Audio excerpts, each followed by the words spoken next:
Yo, yo, Tony D here. Thought I would do a little expose of the brave and the bold.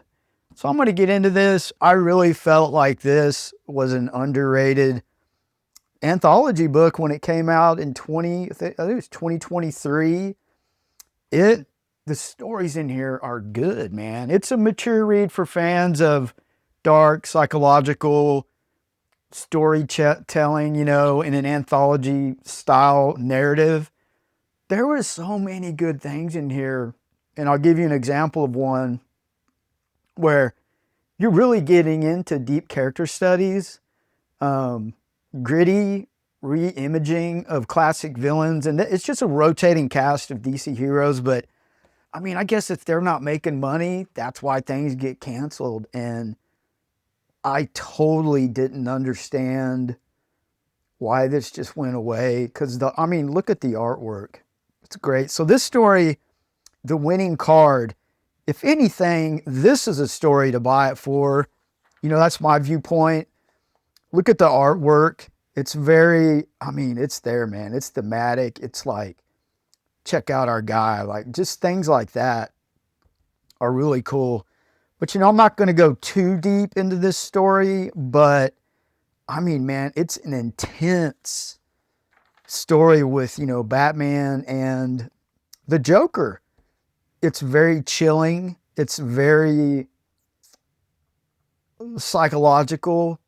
And you have these little narrations that go back and forth where I believe it's the Joker talking, and it is extremely chilling. But yeah, look at that shot where it's just, I think this is Tom King, and there's some controversy surrounding that writer, but yeah, Tom King, he does write to a point where, like with me, it's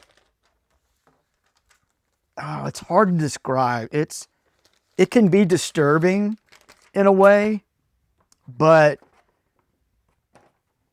it's very, I'm entertained by it, but I'm disturbed at the same time. I don't know if that makes sense or not, but sometimes I need that edge, man. It provides an edge where I don't know, man.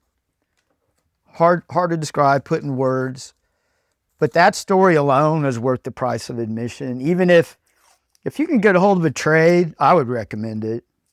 And there's even other things, like I'll pop open another issue, show you some of the little stories, but like and it's really just a cover expose, because I thought the covers were fantastic. The Mayo Man, his covers, I should have just went with all his covers, the cover A's, but this was like a time when I felt like I had to have alternate covers. For some reason, man, I don't know why. I went through this weird phase where I thought that was a requirement for me. But look at that. Just the hand, the chess pieces. That's a fantastic cover. Now that I'm talking about it, I almost want to go back and buy all of his covers. But, I'm glad I have what I have. This one's so dark, it's hard to see what's going on. Yeah, I totally dig that. So I'll pop it open, man, give you some more niblets of some of the stuff I'm talking about. Like, they did a lot of black and white stories at the back that were very short. But sometimes I love those, man. It reminds me of like comic strips in the newspapers almost. It's kind of nostalgic. But yeah, man, let me give you some nibs on that bad boy. We'll get there. Like I thought every story in here was worth. I felt like I was getting my money's worth. It's like an $8 book, $7.99. So yeah, I get it, but it was worth the price to me. Totally glad I have the whole series, but this little black and white one is what I wanted to display. I believe there's one in each, and some of them are really short, but I totally enjoyed them. Oh yeah, it seemed like each one had like this little black and white little mini story. I totally dug all of them. Like, I love black and white. Kind of have a soft spot in my heart for that type. I mean, yeah. The artwork, I mean, there was great artwork too. I felt like this was a fantastic showcase of talent. You know, anthology books really open a door for artists where, I mean, if it's your shot and you're taking a shot, it has that availability for new art.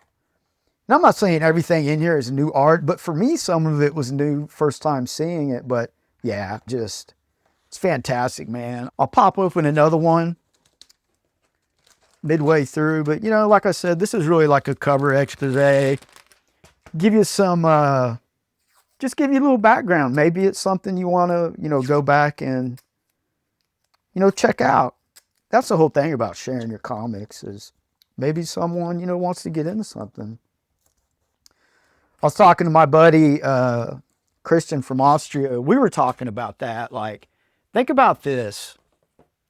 Think about, if you're from my era, you always had, there'd be magazine racks everywhere. Like grocery stores, you would see a magazine rack. And like, I would just tell my mom, hey, I'll stay right here. Come do what you got to do. I'm going to read comics and possibly beg for one when you come back around. Quick shops, there was always spinner racks. So the availability for my generation was very high. And I was talking to Christian and I was like, what do kids do now? There's probably more, I don't want to say reliance, but there's like the introduction really has to come from like adults or family members, things of that nature. So that's why I think it's important to give kids comics, just to let them have that introduction and just keep things going. So here's another DeMeo cover. Totally cool, man. He'd be putting lipstick on Batman. I really want to get all his covers. He's a fantastic artist. Here's another one. I think this is when I was getting to a point where I was like, you need to get these guys covers. Really good stuff. Yeah, this is when I was figuring it out. Oh, now this story, I'll give you the nibs on that story. There's a story where Batman, there is a character that has amnesia, and I believe that with all the information that he's getting, he believes he's Batman. It's really a good type mystery. Oh, dude, that's so cool, man. That's what I'm talking about. Look at the Rorschach mask. Just the whole setup with this. And he has a beard, so it was just a brilliant story, I thought. Who wrote this one? Oh, Gilliam March, man. I totally dig his art. So, man, this is cool, man. Going back, kind of seeing, you know, and Catwoman confronts this person, and it's just a great story, man. The amnesiac part of it really sets it up where I was really believing that this guy was Batman. I don't know, man. You got to get into it. I'm telling you, there's little stories in here that are totally worth it. You know, I could go on and on, man. Like, you could do reviews at the Yang with this series. You know, even the old Brave and the Bold stories, those are cool too, man. Like, if you're new to comic books, you know, I mean, you can find like dollar bin Brave and the Bold books, man. Like, you ain't got to break the bank to experience some of that Copper Age, 80s. It's good stuff. Your boy, see, right there, man. If you don't catalog, it happens. But it's always a good thing for me. I don't mind having a couple copies here and there. Just give it to my my nephew. Yeah, this is when I was totally into DeMeo. He has it's a unique style, because when you see it, you know who he is. It's real clean. I like the clean, like sharp. I don't know, the perspective, like there's a lot of that large perspective, like right there. Yeah, dude, look at it. It's good stuff. Hopefully this introduction has some value. You know, we'll see. Yeah, like right there. Like I said, there's a lot of cerebral, emotional takes on Batman and the Joker, which I totally enjoyed. Ah, this one's cool too. And he always he'll throw in like bats. That's what I mean by the perspective, the large, I don't know, like boldness. Yeah, this one's pretty dark. I think this was a variant copy, but I want to show some more of the black and white. I dig black and white, man. I don't, don't get me wrong, dude. I like colors too, but black and white is like, I think you can do more with black and white, if that makes sense. Yeah, this one's super dark, so it's hard to see. It's not the Mayo. It's, I don't know who it is, but, oh, black and white. Yeah, like, I think all of them have like these black and white stories. Like, that's what I mean. Like, check it out. Like the rain, the droplets, like, it just feels like you can do, sometimes you can do more with black and white. And then just the whole negative space, I dig it. Yeah, like, look at this right here, like the Batman shadow. That's really good stuff, man. I'll show one more, like, when I'm getting a little deeper in there, but I would, like, the winning card, that's such a great story. Like, I really enjoyed that. Like I said, man, but it's got that Tom King, like, disturbing thing. Like, sometimes I can't put my finger on it. Like, I don't know, like, I'm reading Batman and Catwoman, and it's got this weird, like, love triangle thing to it. I've talked about it before, but it's like, I don't know. Oh, man, dude, Jason Alexander? Yeah, his stuff is fantastic, too. Like, when I get an alternate cover, man, and it's something like that, it, like, he's really good. Now I want to, this is making me want to buy more stuff. Oh, I thought this one was cool too. The cover of, I remember like checking that out and getting it, where just the color dynamic, where the red kind of pulls you in, like with, you see it, right? The way the colors are being used to like center yourself. Like, it's, man, it's good stuff. I'll probably get online after this and buy a bunch of books, but that's cool. So yeah, there's some Green Lantern action, you know? It ain't all Batman. Oh, Kelly Jones. I went through a phase with this too. Like, that is so crazy. I believe this story is, I'll jump in for a little, give you the deets of the nibs. I always like sharing little things with you guys. Hopefully it, like, provides some value as far as like what you're, I don't know, if anything, just enjoy it, you know what I'm saying? But yeah, this story, I believe, has a lot to do with Nightwing's origin.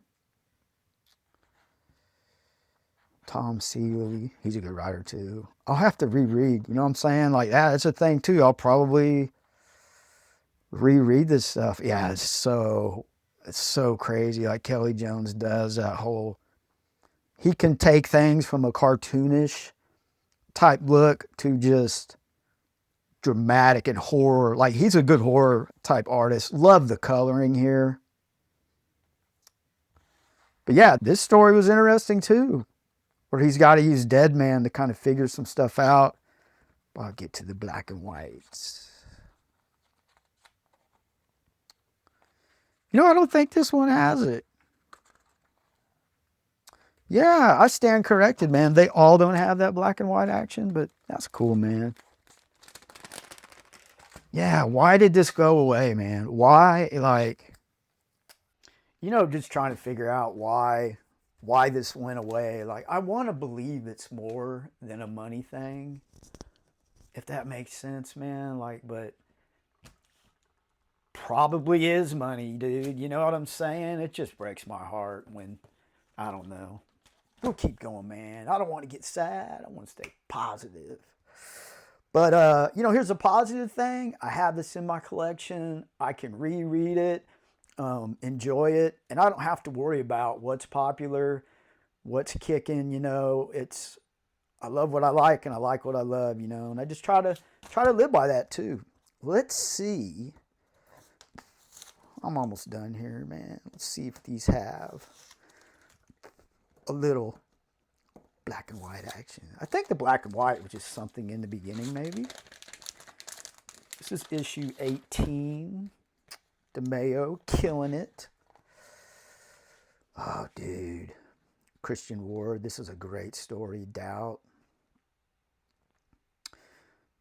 You know, these really, earlier I mentioned like showcasing new artists. I don't think that was really the case. I think this is a familiar artist. But the one thing, like with the stories, they're fresh yet familiar, if that makes sense. So they could actually be a part of canon. I guess that's what I'm saying, is like they're not so out there like they're Elseworlds. It's like this little stories that really could happen in the main universe. That's what I mean by fresh yet familiar. I think that's cool. Like, you actually set up some narration, man, possibly to, I don't know, set up stories in the future. Like, I always want to believe that too. But yeah, man, please be more than just a money thing. You know what I mean? But I guarantee you, oh yeah, Subic, I believe. I guarantee you, man, they weren't making money, and then they just, I don't know. What's your opinion on that? Give me your viewpoints, man. I like when you guys say stuff. That's cool. You can, like, you know, just make a comment like that. You can say whatever you want on the channel, man, and just keep it positive. But you all have a voice. Yeah. Subic's a good artist. Zach Thompson. So is this Gordon's son? I always thought that character was a fascinating study in just, you know, Gordon's son being a serial killer like that was just crazy. Hey, there's our girl, man. Wonder Woman. See what I mean, man? It's like, it's a bunch of characters. Plastic, man.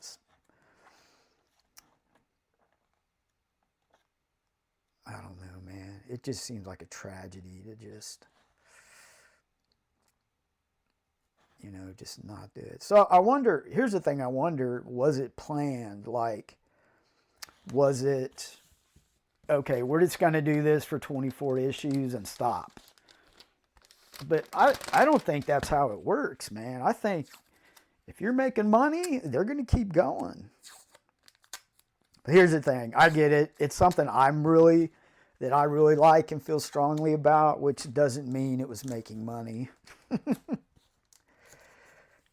know, sometimes in my collecting mind, I think, you know, you get kind of centered like that where, you know, whatever you like is what is going to go.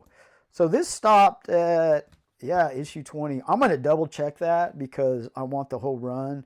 But look at that cover, man. That's freaking cool.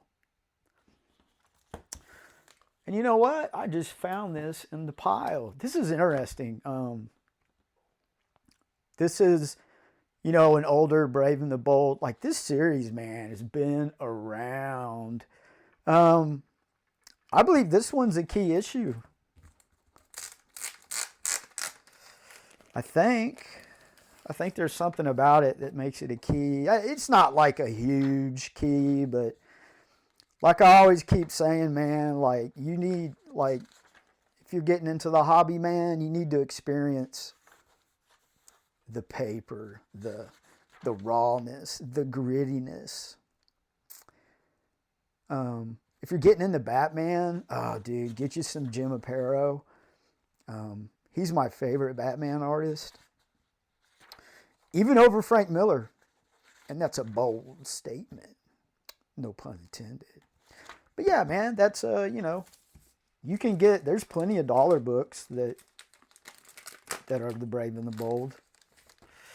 But if you got a favorite Brave and the Bold, man, let your boy know. I'm always looking and learning. Outro.